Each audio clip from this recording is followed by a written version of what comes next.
So to make your sacks, the first thing you'll need is a rectangular piece of fabric. Now I'm doing it this way because then you only have to do 4 lines. You can of course use 2 separate pieces of fabric, and that means you don't have that, you know, you have an extra line to sew in the middle, but this is the simplest way to do it the quickest. So the first thing you do is you take your fabric, obviously, decide on a size you want. This happens to be 45 centimeters by, let's see, 23 centimeters, and I think it'll make quite a nice little bag. So the first thing you need to do is nice side down, you want to hem your fabric bags.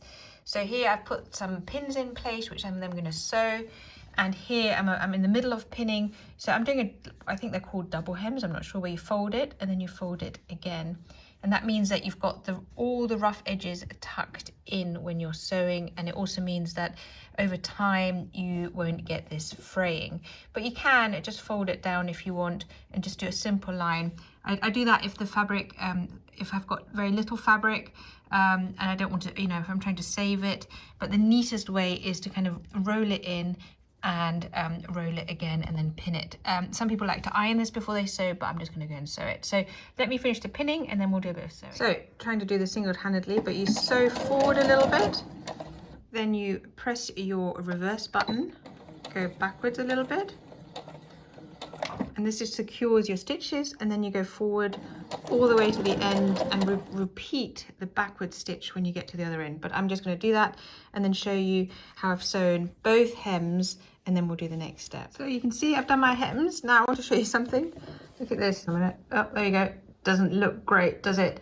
Now that I'm showing you this because I don't really love sewing machine sewing, but the point about these bags is once you've made them, nobody's going to look, this side's really neat, yay. And also once you've attached all the sides together, no one's going to notice, and it'll still be great, and it's totally worth making. So don't be afraid of a sewing machine, just have a go and don't worry about perfection. Now both hems are done.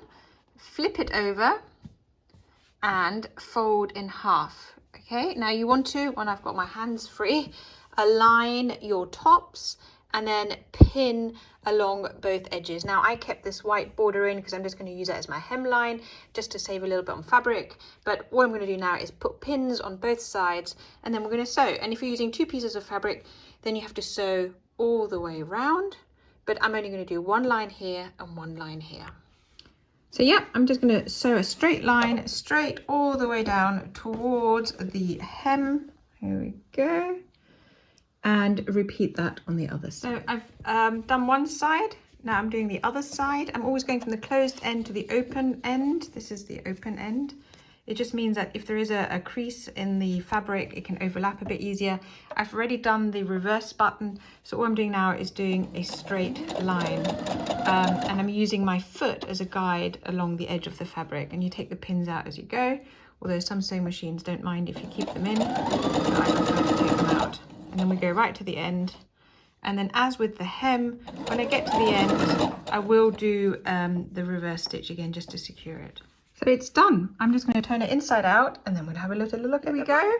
My little bag is finished. Now you can see with my fabric, because of the pattern and because I decided to fold it over, I have a right side up, which is this one, and I have a wrong side down. But I chose to do that. That's fine.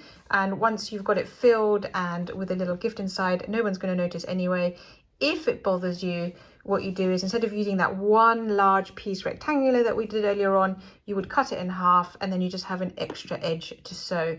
But that's really up to you and personal preference. I'm a little bit lazy. I like to do things quick and easy, and this is the quick and easy version. Now I'm going to fill it with something. I'm going to put a little ribbon around it that we recycle every year, and then I'm going to show you one more time what this little bag looks like once it's done. There you have it, gift bag finished. Isn't that cute? Now, if you have specific things in mind, so for example, if you like to give books a lot, when you're measuring out your bag width, just use your book as a guide. Just remember to add your seams. I always add a little bit extra so it doesn't become too tight, or think of it in terms of height. So you just have lots of different sizes. I found that when the kids were smaller, we needed lots of big bags or big boxes. Now they're getting older, their presents tend to be smaller, so it's nice to have a set of smaller ones. So yeah, hope you feel inspired. Have a go. Bye.